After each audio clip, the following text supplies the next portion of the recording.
Hi guys, so we've discussed now how to go about getting your predisposition to being either bullish or bearish to the financial markets. And we discussed how to go about picking sectors or industries that we believe are going to outperform the market. I really can't emphasise enough the importance of these two stages because they have a huge influence on the direction of stock price movements. And once we've got our industry, what we then need to do is actually be able to pick the best as well as the worst stocks within that particular industry. So there's three things we look at. There are the earnings of a company, particularly the growth rates. There's the peer analysis, and then we'll look at the health of the company as well. So taking a look at the financials. The first step there, so when I'm looking at earnings, I'm looking at the earnings growth rate. So I'll look at the EPS, so the earnings per share last year, and I'll compare that against the forecasted, the consensus forecast for earnings per share this year. And if there's growth there, then great. I'll look to consider a long position. If I wanted to take a short position, I'd be looking for negative growth in earnings per share. So that's the first thing. I'll also look at the quarterly reports. So most of these billion-dollar companies that we look at in the large cap sectors they'll report quarterly. So we want to basically gauge how a company is progressing throughout the year. So if it's on target to meeting its EPS forecast, I'll typically look and see whether it hit estimates or just came shy. And if prices hit estimates, then yeah, price is moving in the right direction, then great. The second thing I look at is the PE ratio. So a couple things on this. It's a pretty standard industry metric for valuing a company.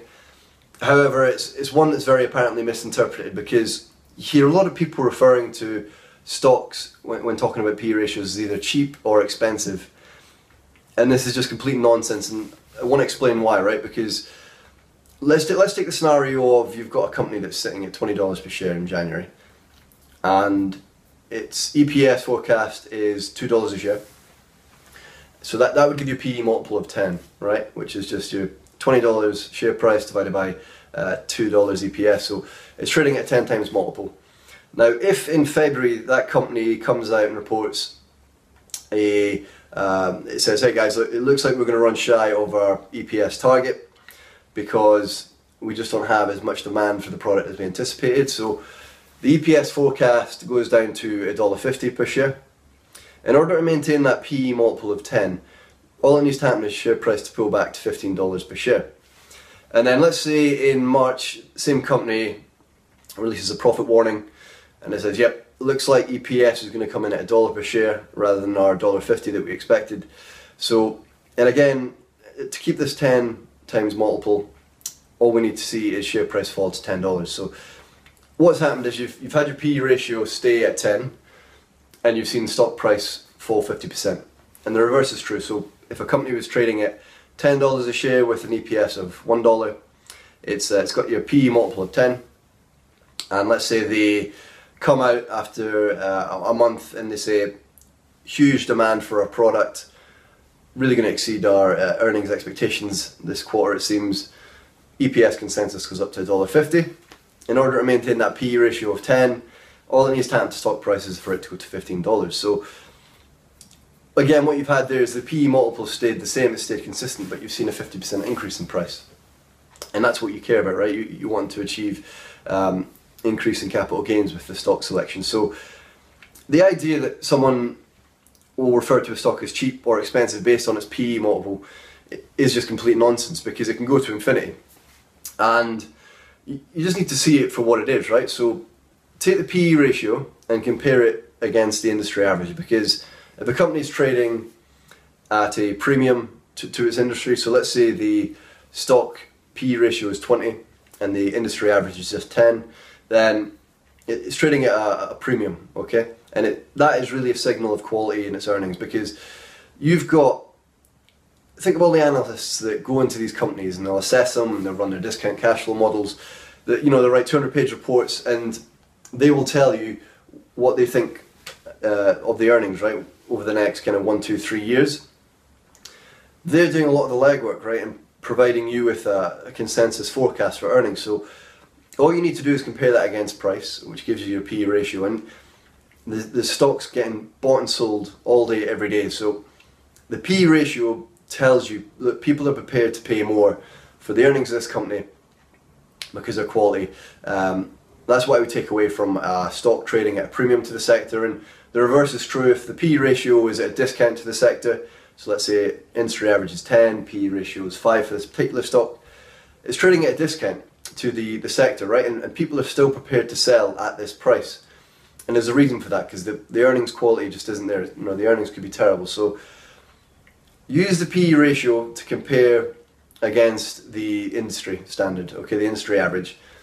And when we're looking at the PE ratio, we'll look at the current year, and then as the year progresses, we'll look 1 year forward. So look at the current consensus PE ratio and look at 1 year forward to gauge the quality of earnings of a company.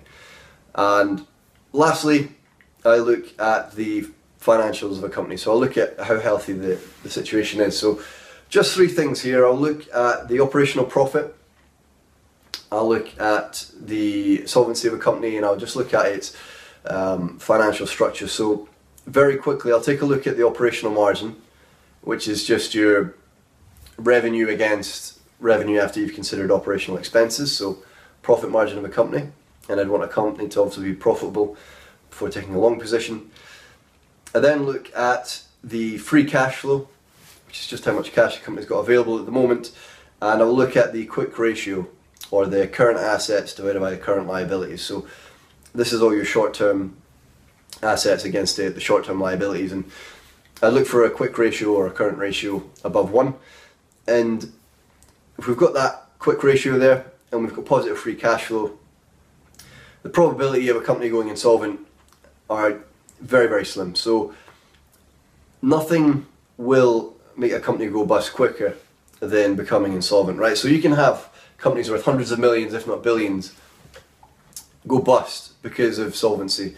If a company can't afford to meet its short-term liabilities, then what it has to do is it has to go through the process of liquidating some of its assets, right? Now, we all know how slow a process it can be to sell a house.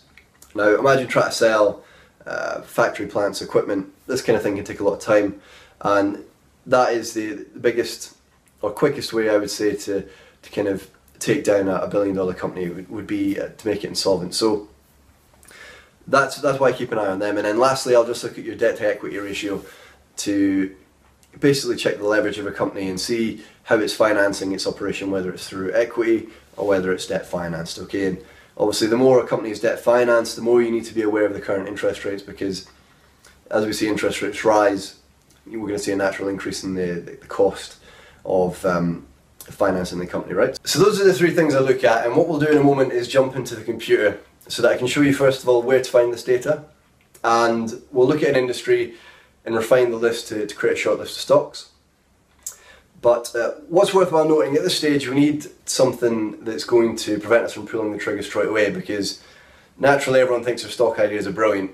And so a very good tool for this is to either look at price action and just monitor it for a week or 2 before getting into our trades, or we can look at technical analysis. So for those of you with experience already in technical analysis, you can use it to generate your trading ideas, but I think it's a better tool for timing your entry. And tailor this process by all means. I like to keep it very simple. So I'll look at price trend.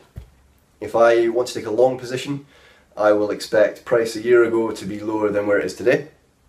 And I'll look at price momentum, so I'll look at a couple of simple moving averages.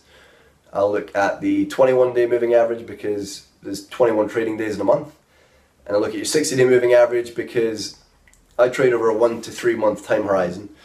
And trading large cap stocks, they typically report quarterly, so 60 days just makes sense in my mind.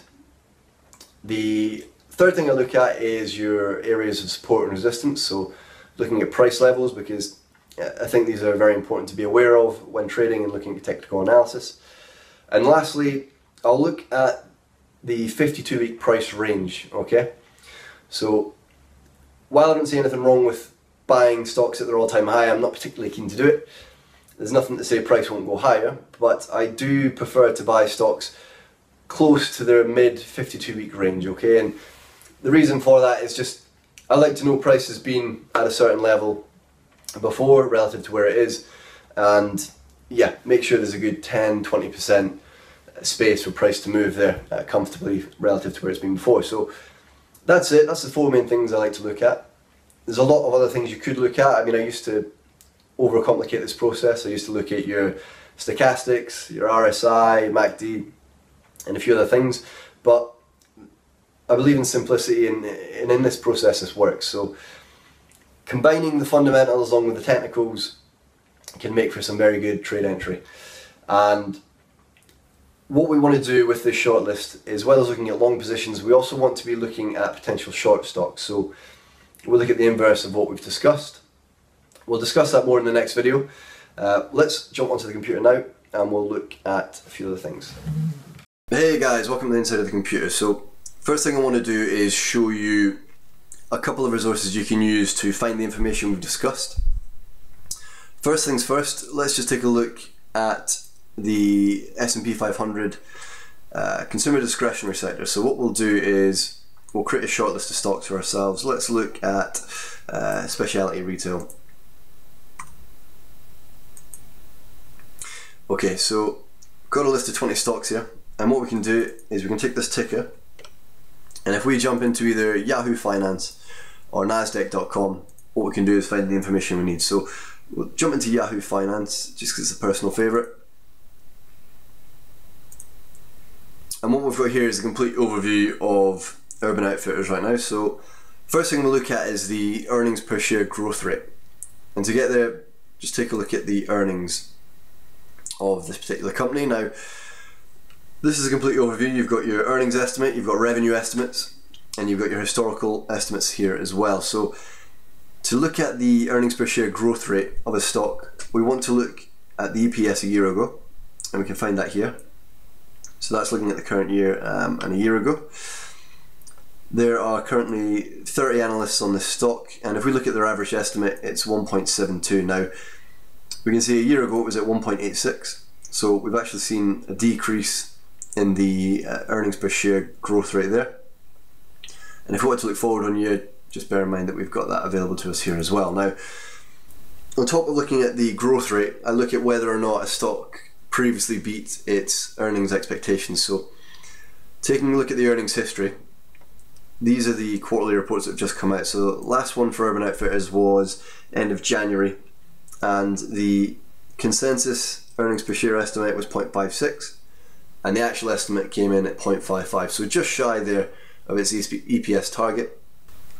The second step is to look at the price to earnings ratio and comparing that against the industry. So what we can do is we can either make note of the forward PE for Urban Outfitters, and we can do that by jumping into statistics. And just here you can see we've got the forward PE. You can make note of that in an Excel sheet and start building it out. Alternatively, just grab the ticker for Urban Outfitters and jump onto Nasdaq.com. And when you find the stock you're looking for, on the left hand side here, if you scroll down to Analyst Research, at the very bottom of this page is the PE ratio looking forward. So you've got Urban Outfitters versus the industry average. So you can see here that Urban Outfitters is currently above its industry average for its price earnings. Jumping back onto Yahoo Finance, what we then want to be looking for is the operational margin. Okay, so we'll find that in statistics on the Yahoo Finance. Just scrolling down here, and we'll look at profitability. As you can see, the operating margin is 9.67% right now. We then want to find free cash flow, which is also on this page. Scrolling further down, you'll see the cash flow statements. We've got operating and free cash flow just down the bottom here. So you can see these are positive numbers, which is what you'll be looking for to take a long position. And just above that, we've got the current ratio or the quick ratio. Above that, you've also got the debt to equity ratio. Now, it currently says NA, so this data isn't always available. I mean, what I would do if I couldn't find it here is I would simply jump into Nasdaq.com and drill down to see if I could obtain it. So that's how we find the data that we need when screening and creating a short list of stocks to look at. Once you have your short list, what you can do if you want to start running your technical analysis, just jump back onto the summary page. You've got the interactive chart feature here within Yahoo Finance, or what you'll usually probably find is your broker, so whoever you're trading through, will have charting software available to you already. You could run your technical analysis there. You could simply mark yes, I like the chart, or no, if you want to quickly screen through a load of stocks. And if you want to monitor price action, bear in mind that Yahoo Finance have actually got a portfolio feature available. So you've got My Portfolio, you can create an account and monitor a number of different stocks, okay? Something I'm keen to show off to you guys within the premium content section of the Trading FM website is the stock screener that we've got to hand. It's a huge time saver. So looking at the S&P 500 again, let's say we're wanting to drill down into that specialty retail sector or industry even. What we can do here is refine our search, and what that does is that gives us our 20 stocks that are available to look at within this specific industry, and it gives us all the metrics that we're after. So we can sort this information by EPS growth rate.